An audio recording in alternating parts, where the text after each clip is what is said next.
Here's a question from Ufe. As a mom of 2 grown daughters and a son who's still at home, I feel very regretful. I wish I could have done things differently.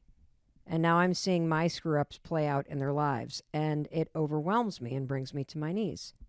And yes, I tell myself you did the best you could with what you knew, but that only gets me so far because I know in my gut I could have been doing things way differently. And yet I kept repeating the same things because I was stuck in patterns. How, as parents, can we find peace now that our eyes are wide open about the mistakes that we made and actually start building a bridge back to our kids again? I think this is a question for the both of you. Wait, no, I actually have an answer. I was going to say Can what you put your mic? I was going to say tell them.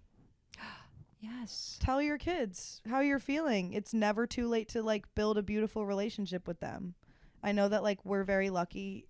I'm very lucky to be a part of the Robbins family, but like I don't think that like everybody on this podcast, everybody that's been requesting and sending in questions for my mom, like tell your kids you're feeling this way. That is the most important thing you can do. Like it makes them feel so much more seen when you just tell them, like, imagine how it would feel if you just told your kid, I want to connect with you and I feel like I fucked up a little bit in the past.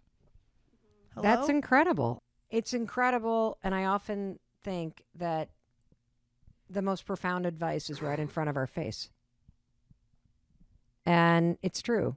Like, instead of talking to your girlfriends or your spouse, go straight to your adult kids and say, like, I really regret that I didn't do more with your friends. I regret that I was not around as much as I would have liked to have been. I regret that we were struggling so badly financially that I couldn't afford to do those things.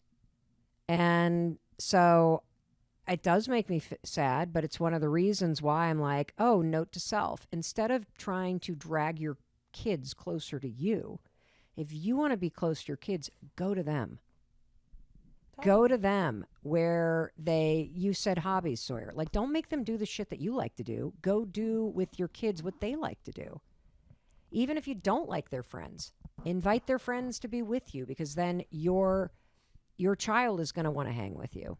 I think also going off that, the perfect example that I can think of is like Oakley is really into video games and used to be a gamer. Well, he is a gamer, but like used to be a big gamer. Used to be a big gamer, and obviously my dad is not. He doesn't play video games, but he brought him to a video game conference, and they had an amazing time and bonded. And I think that was so special because I'm very aware that my dad is not sitting with Oakley playing video games for 8 hours every day, but the fact that he can like take you to a conference and bond with you that way, even though video games is not his top of mind interest, is the perfect example with diving into your kids' lives, even into something that makes you feel uncomfortable or just know nothing about. That was honestly a really cool experience because I don't even remember like asking Dad to do that with me. My dad was like, there's this thing like involving video games. You want to go? And I was like, yeah, like I want to go with you. Like that would be so much fun. And so I remember we just like we walked around and we like looked at all these booths and we like played games together. And like, it was a really cool and like fun experience. And I definitely will always remember that. And it was like, it was really cool seeing him take interest in my life. Like that like felt nice because it also made me feel like what I was doing was like okay. Like there wasn't something wrong with what I enjoyed because like he was willing to be like, well, let's go do something about that, which felt really nice at the time. Do you think a lot of parents make the mistake of forcing their kids to do things that they like instead of letting their kids be themselves?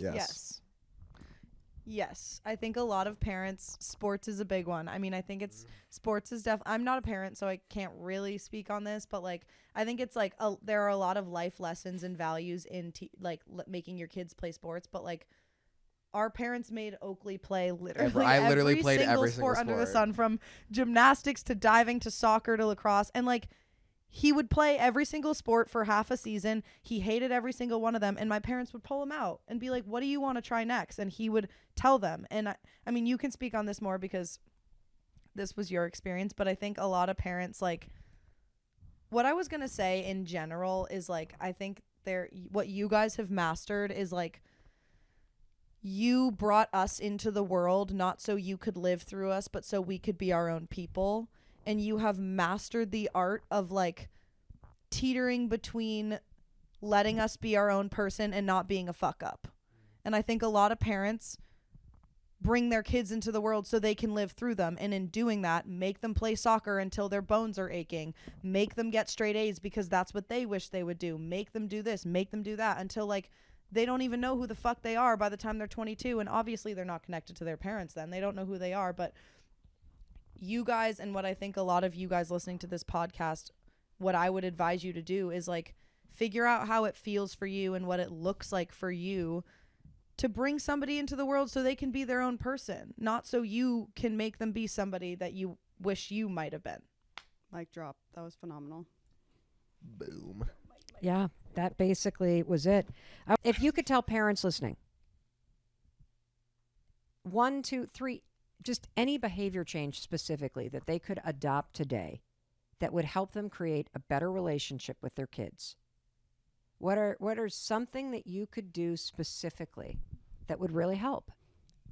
One thing, stop grounding your kids. I can assure you it does nothing but make them want to retreat and do the complete opposite of what you're telling them not to do.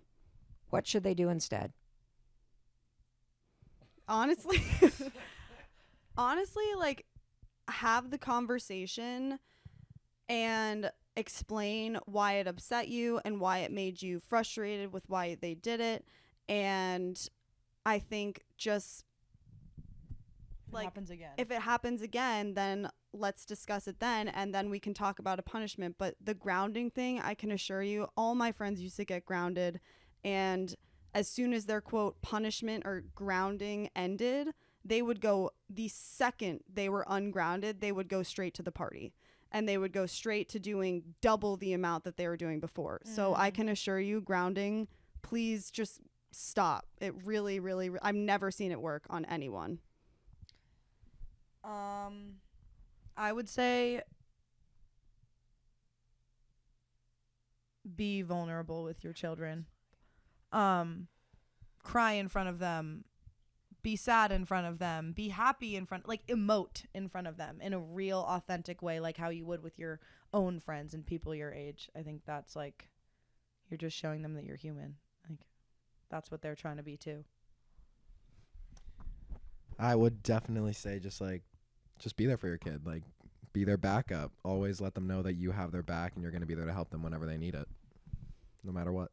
I think another thing that we talked about earlier is make sure that when you are with your kid and you're listening to your kid, you make it very, very clear that what they say to you will go nowhere. And that means not to your fiance, not to your spouse, not to your friend, not to your dog, literally anyone. It is just between you two, because I can assure you it feels so invalidating to tell a parent something and then either like, even say I tell my mom something and then the next day my dad comes to me and asks if I'm okay about that. Like that doesn't feel good, because I felt like I was in a trust circle with her and I just wanted her to know that. And so I really think that making sure your kid knows that it's just going to stay between you two, and then it actually does, and then you don't go on your walk with all your girlfriends the next day and explain your kid's biggest issue, is seriously like crucial. I'm not gonna butt that. Yeah, just have your kids back, like same umbrella. Trust. If you give your kids your trust, like I think just trust them.